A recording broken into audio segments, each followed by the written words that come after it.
Bapak Suster, Bapak Ibu, Saudara-saudari, anak-anak yang terkasih dalam Tuhan, tidak jarang kita dalam menghayati hidup, menghayati iman, terganggu oleh kelemahan-kelemahan manusiawi kita, atau kelemahan-kelemahan atau yang dipandang lemah oleh sebagian masyarakat atau yang dipandang lemah oleh pada umumnya masyarakat. Itu seringkali mengganggu kita. Kekurangan-kekurangan dalam hidup kita, kelemahan itu mengganggu dan kadang-kadang membuat kita menjadi tak berdaya. Ada banyak kelemahan dalam hidup kita yang bisa membuat kita memang kadang-kadang seolah-olah tidak ada harapan lagi. Kebodohan misalnya, boleh beli tilokne, saya goblok, rasanya jadi kecil hati, betul. Candeso, aku nek tilokne candeso tersinggung banget ya. Karena saya ini bukan desa, saya ini adalah SPPD. SPPD itu berarti Sorpring Peteng Dedet.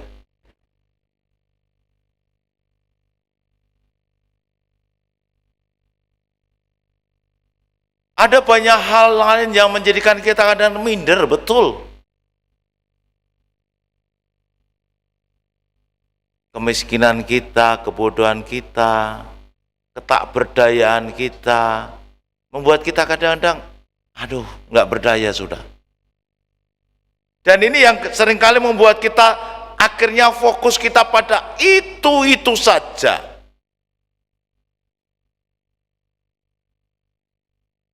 Bagi kita yang tidak bisa menyanyi, berhadapan dengan orang yang bisa bernyanyi, minder kita. Bagi kita yang mempunyai tinggi badan kurang, berhadapan dengan orang yang tinggi-tinggi, minder. Aku ki nyapa dhisik pas lahir kaya ra dibage dhuwur.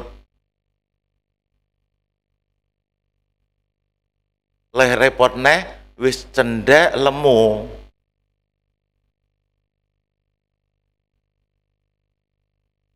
Lho Pak Pri malah nambah ireng pisan. Jenengan kira-kira sing dipirsani sapa to iki?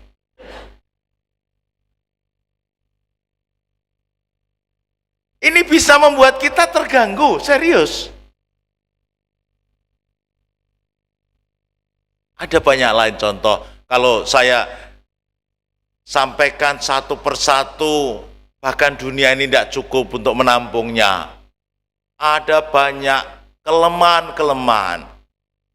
Tetapi hari ini sabda Allah memberikan peneguhan kepada kita, jangan khawatir, jangan takut dengan kelemahan-kelemahan yang ada.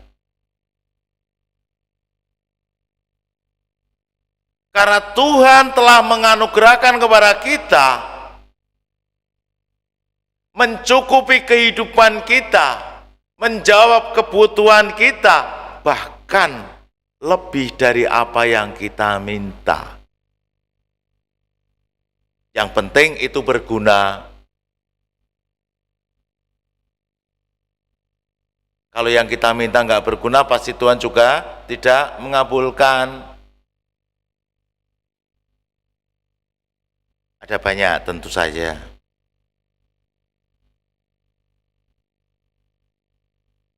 Kita perhatikan dalam Injil hari ini, bagaimana Yesus memberikan lebih dari apa yang diminta.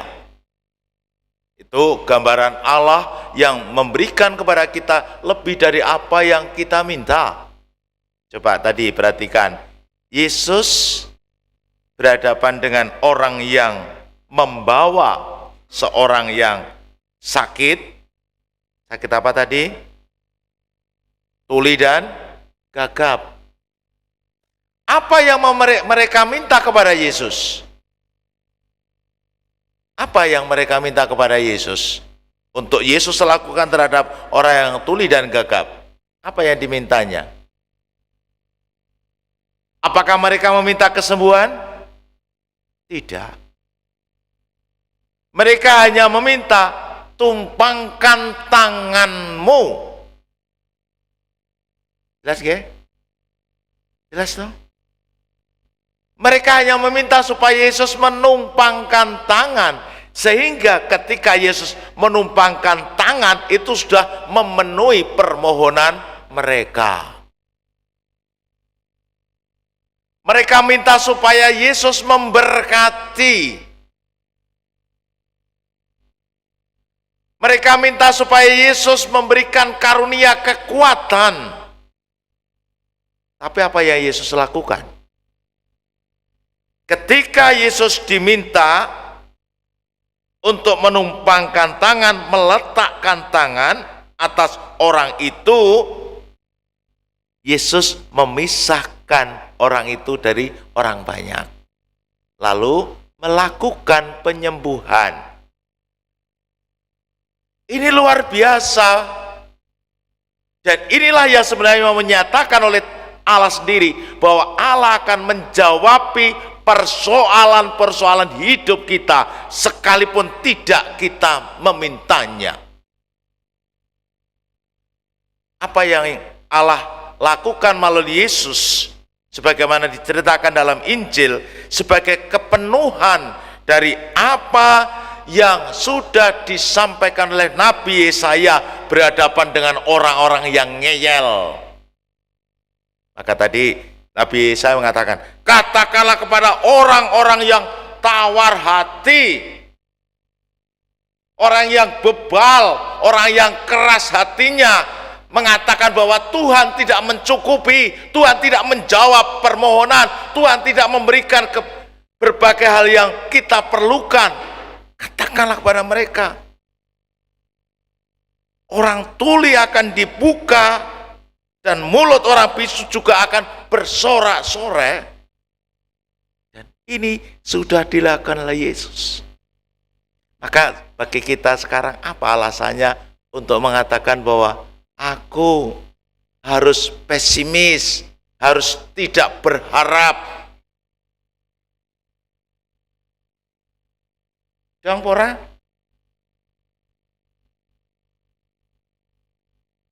Jadi gak ada alasan bagi kita, Bapak Ibu saudara-saudara, mengatakan, aduh Tuhan bagaimana ini? Wis tenang wae. Tenang. Cukup. Ya.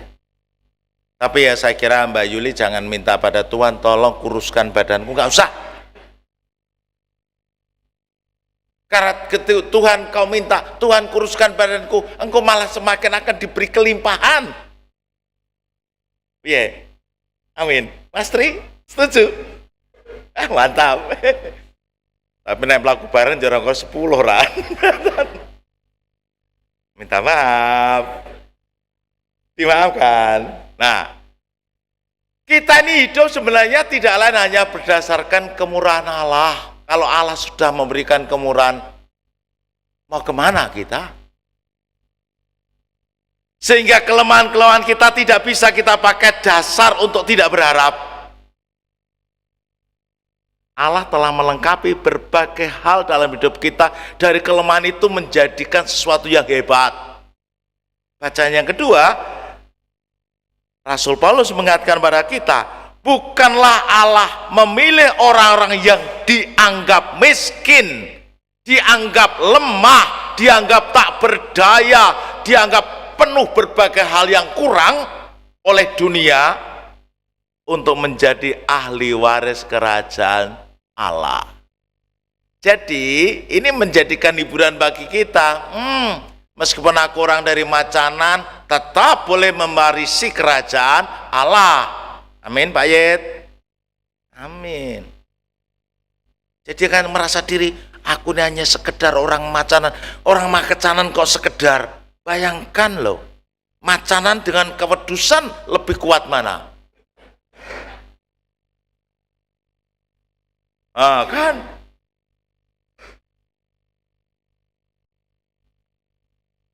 Hebat loh. Ya kalau kurang kuat nanti bisa diganti tigeran.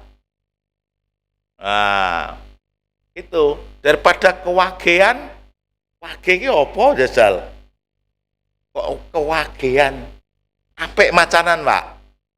Karena macanan itu menjadi pintu dari Mbak Julan.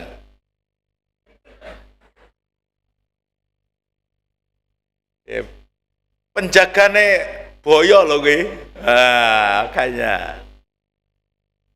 Inilah Bapak Ibu Saudara yang terkasih, hari ini juga merupakan sesuatu yang luar biasa. Saya diingatkan kembali bahwa imamat saya hingga 20 tahun bukan karena kehebatan saya, tapi kelemahan-kelemahan saya. Berkali-kali sudah saya katakan, karena saya lemah. Tidak ada sebenarnya yang bisa saya banggakan. Di mata manusia nggak ada yang bisa saya banggakan. Serius itu. Oma ngisor pring, berkali-kali dihina oleh teman saya ketika saya sekolah, candeso, tersinggung aku. Sudah gitu punya orang tua pun miskin. Kalau waktu itu saya boleh remedi minta sama Tuhan, Gusti, berilah aku orang tua yang kaya, jangan miskin seperti Wiryo Rejo dan Maria Suminem. Miskin betul Bapak Ibu. Kalau boleh saya sharing, kecil saya ini sering dikasih tajin. Ingat saya, tajin tahu nggak? Yo dihapusi, emplok-emplok nek jemblok jarene. Teko saiki jemblok tenan, apa wae? Tapi hebat saya ketika ibu saya mengalami masa tua, sering saya bercanda. Saya kalau dulu manggilnya Mbok, karena saya sudah jadi orang kota panggilnya Mam.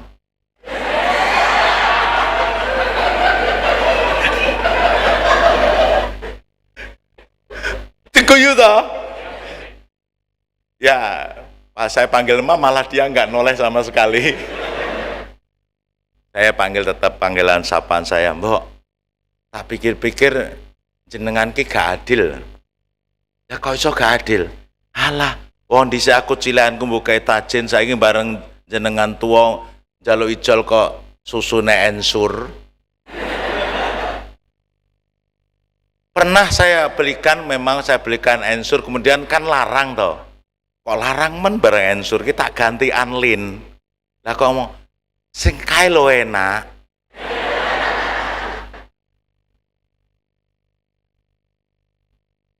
Dan ensur pun itu milih tidak sembarang. Dia milih yang rasa vanila.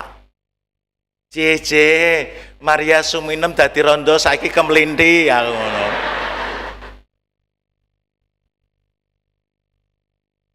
Ini serius, bisa dicek. Saya setiap bulan masih harus, waktu beliau yang masih Sugeng, saya harus ngirim ensur, saya ganti anlin nggak mau. Loh, ensur rasa vanila enak tau? Enak, kok dicampur didik karo kopi. Aduh deh. Wes. Tapi saya bersyukur bahwa akhirnya saya bangga memiliki seorang ibu yang sedemikian itu. Dan inilah yang saya hayati terus.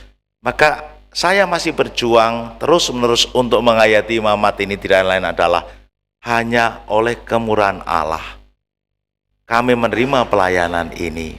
Karena itu aku tidak tawar hati. Tujuan utama ya wis lah, pokoknya dihayati, dijalani. Fokus utama dijalani. Kalau saya menjalani, satu saat Tuhan pasti akan menjawab seluruh apa yang saya perlukan, sekalipun tidak saya memintanya. Dan ini betul sudah saya alami hingga hari ini. Semoga berkat tabisan yang boleh saya terima 25 tahun yang lalu juga semakin dapat membantu umat, membantu gereja untuk terus-menerus berjuang, berziarah, menapaki panggilan Allah. Meskipun tidak jarang harus berhadapan dengan kerikil-kerikil tajam dan batu-batu yang harus kita singkirkan dari kehidupan kita hanya karena kesombongan diri kita, kerasnya hati kita, dan kelemahan-kelemahan diri kita. Allah tetap menjaga kita, memelihara kita dengan melimpah, rahmatnya. Amin.